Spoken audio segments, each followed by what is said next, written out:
Okay, but you even wrote a song. You had even written a song about it, right? About how different you were. Probably I've written many songs. many songs.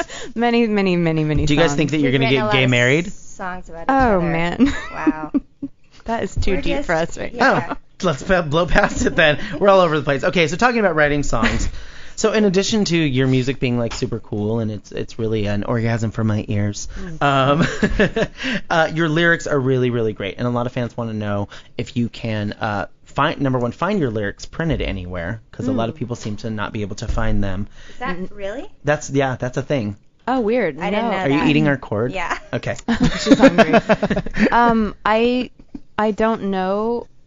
I don't know where that would exist on the internet. I don't know why. I would imagine, there are little. I feel like that's our responsibility. Is there something on your web? Maybe on your website, put some lyrics. I thought people just compiled lyrics and put them on our website. We put them in our CD booklets too. We do, yeah. Are they? Oh, okay. So if they scanned it, they would know. Most of them.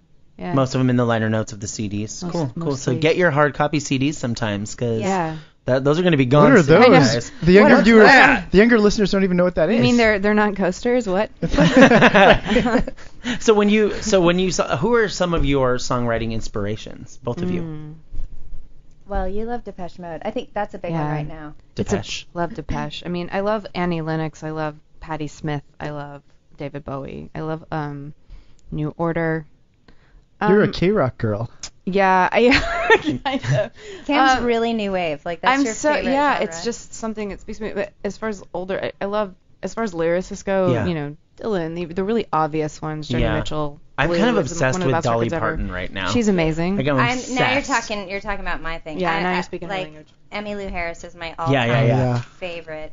Even Lucinda Williams, she's like huge. Talk about a poet, my God. I know, nuts.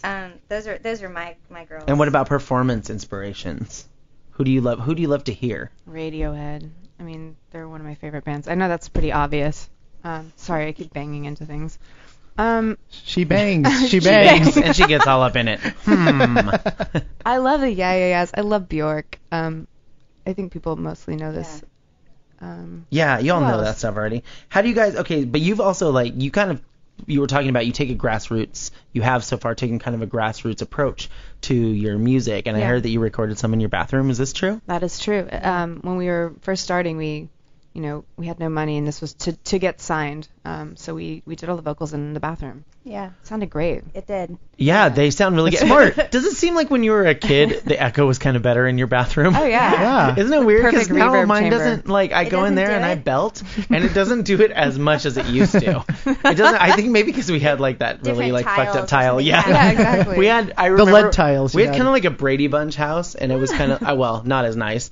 But it had pink and blue tile in my bathroom. Good. Yeah, it was in the valley. Yeah, of course. It was one of those old Northridge houses. 1950s places. Yeah, totally. And you guys are also super consistent. All the music I hear and the live performances I've watched. Do you do anything to maintain your voice, stuff like that, for consistency? Not really. I'm one of those people that I don't have a really technical approach to singing. I just kind of do it. I don't take care of my instrument. No, you don't. I really don't. I mean, I use that funny throat spray every once in a blue, but as far as maintaining, vocal exercises and all the acrobatics, the best practice to me is singing to the radio or singing to people that I love and, trying to do a good job at it. And that's kind of how I learned to sing. What did you study at Berkeley? At Berkeley, I began as a piano major, but because I was a classically trained... I came from that kind of... Are you okay? Yeah, I dropped my wine glass. Don't cry over it. Because I was classically trained, and also I did the Suzuki method, so a lot of that's by ear. It's not as much sight reading as it is you're using your ear. So when I got to Berkeley, it's very technical. It's jazz. They were like, oh, you can try being a pianist here, but good luck because it's jazz and you're, go to Juilliard if you want to do classical. Wow. So I actually had a really hard time, and so I switched my major to vocal. And I had a really hard time with that, too, because... Again, I didn't really like the training aspect of it. I just wanted to sing, and so then I ended up being a business major there, and I got a business degree. Oh, really? Yeah. Now this is Berkeley College of Music in Boston. In Boston, just for the. Yeah. Well, tell us about your. Don't you have an MIT story from Boston? Well, I do. I was. Monks went this to is my MIT first MIT story from a yes. I know. I'm so excited. Monks went to MIT. I hope it has to do with calculus. Go ahead. Yeah, perfect. No, I just to kind of get away and escape my friends, and I would sneak into the lunchroom at MIT and eat lunch there. Of so all that the we could places. be around the smart kids. Did you really? And I remember the couple times that I went, it was a big stained glass ceiling. Is that the same? Is it the same as when you were there? Girl, he was there a long time ago. It's like this huge, grandiose room. No, I don't know. Is it in the Sistine Chapel of cafeterias? And so I would eat lunch there and pretend like I was a student, just so I could feel smart. Did you pick up on any hot nerds? I didn't. I did. Yeah, you did. I'm so shocked you didn't, by the way. Really? Yeah, that seems like your thing. That's probably because I was in a relationship my whole college career, which is, I lament to this day. No, I'm kidding. I love that you went to MIT to try to get be some, around. Yeah. I mean, I wanted to meet. I wanted to meet different people that weren't like jazzers. You know what I mean? Yeah. I wanted to just encounter different people. Well, I did what did you study? I studied environmental engineering. That's so cool. So I did that there, and then I did the opposite. You're a smart guy. I am smart. Yeah, smart guy. I could not wait to get out of MIT though. Like I was waiting just for the social aspect. Sure. So I worked at TGI Fridays. Do you know that one? You did? On Newberry Street. Newberry? Oh my god. Yeah, totally. And I was so excited. I different. finally met like theater majors and like humanities majors. He needed to be with his people, so he went directly to theater. It was like the first gay people that I met. Like it was so fun. It was so fun. I got a gold star like as a waiter. And then there you go. And then you became a school principal and now a radio host. Weird. Yeah. Life takes different paths. That's sometimes. where MIT took you. So my parents kept joking. They're like, our son has a degree from MIT and he's working at Fridays. So so proud. I love meeting different people. You guys travel a lot, right? Yeah, we do. Yeah. That's amazing. How do you afford it?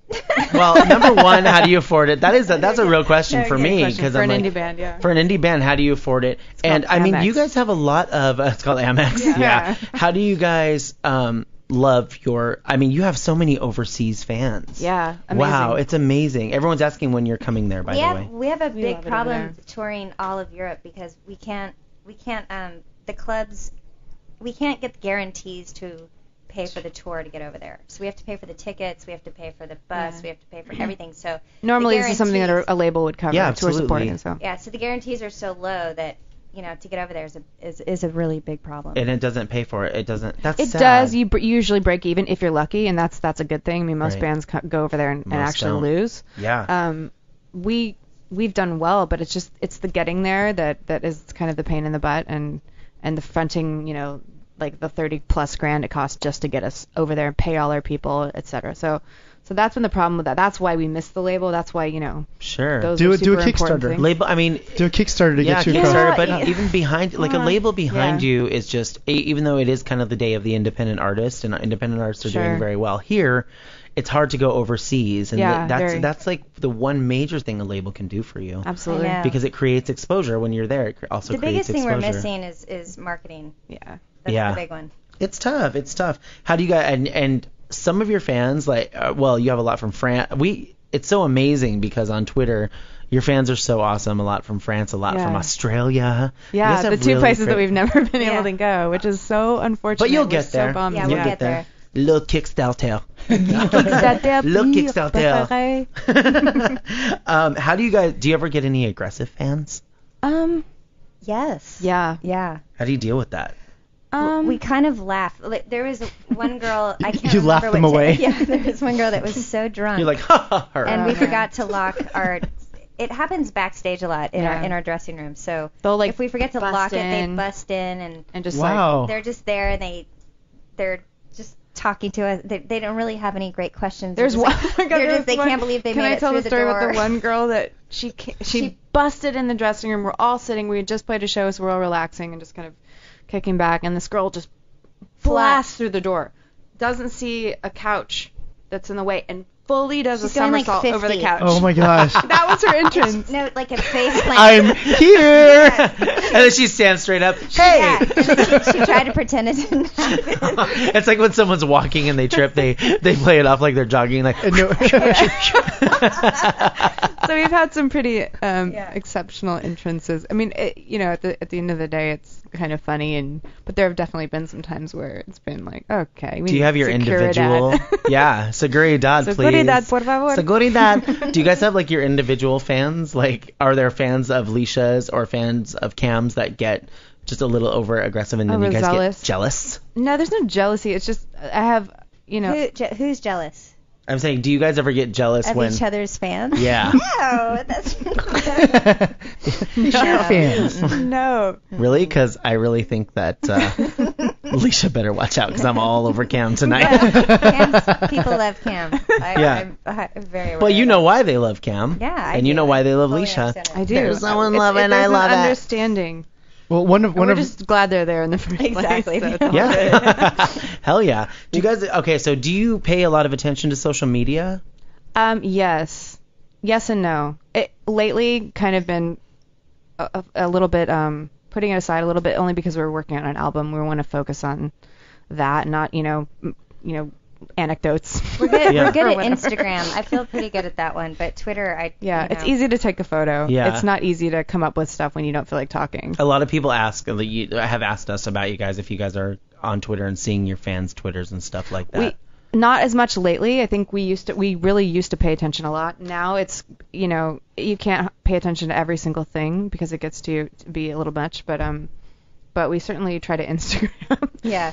Which Go is to now, Instagram. thank What is God your it's Instagram? linked to Twitter. It's, we each have our own, actually. Mine's Cam Gray and hers is Leisha H, I think. Yeah. And right? you're not, Cam, are you on Twitter specifically, like you? That's our band name is Cam. That's Yeah, you. that's Okay. pretty much me. And then If Leisha there's a rant underscore Hailey. happening, Yes. it's probably me. No, it is.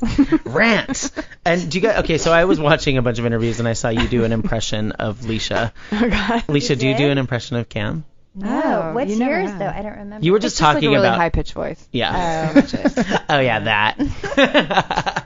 So like we said, we have a lot of fan questions, and all of your fans are going to come to see you Dinosaur Weekend, April Yay. 3rd through 7th, and you guys are going to be on April 7th. You guys are kind of closing it out. I guess we are. Headliners, bitch. That's awesome. Work. That's what I'm Yeah. work. We're gonna We hope we play- get lasers. I didn't know what you were about to say. I know. I thought you were I going to say, I was hope you saying get laid. laid. That's what I thought you were about well, to that say. too. Yeah. Alicia was like, you will, baby, you will. Listen, baby. You will. I'm bringing the big beat. And then we're going to beat it. Yeah. Oh boy. MIT in the house. So before fan questions, there are really two really important subjects and Okay. things you may not want me to ask, but I'm going to anyway, Okay. or I wouldn't be doing my job. Can you tell us about aliens and a stray cat named Shim? Mm-hmm. I can tell you about the cat. Cam can tell you. I don't know why. I don't want to Yeah. talk. I do want to talk about aliens. I've just Why? been really, really into aliens lately. Okay. I think it's maybe because of my tenure with Big Black Delta at the moment. This other band that I'm playing with, the guy, my good friend John Bates is very much obsessed. Not obsessed. His dad's just- name is Master. he has a label that he just started called Master of Bates. So that's Oh. not a joke. Wow. Anyway, he's so fascinated with space and aliens, and so we get together and we talk about like the Pleiadians and the Arcturians and the Reptilians and the Greys and stuff. And I'm sounding like a huge nerd. Have you guys ever heard of the Galactic Federation? I have not. Okay, well, see, that's what I'm talking about, people. What is the Isn't Galactic that on Federation? Battlestar Galactica? Well, yeah, it's the federation of all the galaxies that This is like they're Cam designed keeps me to, up at night. to This is, protect- it's like a nightly conversation. They're designed to protect all the galaxies from, invasions and stuff like that. It's kind of like I could liken it to the Department of Defense in the U.S., but on a very big scale. That What? On a sounds very really big interesting, Cam. Do you like Cam, do you like Star Wars and Star Trek? I don't actually. Really? I'm more of like a contact, kind of like Carl Sagan kind of chick. Oh, okay. Stephen Hawking, Yeah. Richard Yeah. Dawkins, that Nice. kind of. Richard Dawson. Dawkins. Dawkins love. No, Richard Dawson was the host of Family Feud. A long Anyway, time ago. Anyway. I digress. Creek. But that's kind of cool. the It's cool to be cat. interested in something and just like, Oh yeah. It's weird how much stuff is out there and you're like, oh, wait a minute, I never thought about this before. Like when you discover a new artist or you discover a new movie or you discover Yeah. alien Or a new new galaxy. alien. Or a new or a planet. galaxy. Yeah. Yeah. Or a meteor. It's not all, babe, it's not all about Uranus. Or when. Or when like a meteor, say, falls on Russia, and you're like, wow, where'd that come Isn't from? that crazy when that That was happened? so Did you see the That's YouTube so videos weird. of that? I did. They Yeah. were incredibly Well, crazy. and then like the school teachers were like, the kids were like Yeah. freaking out because. Oh, it's so scary. Yeah. Anyway. So tell us about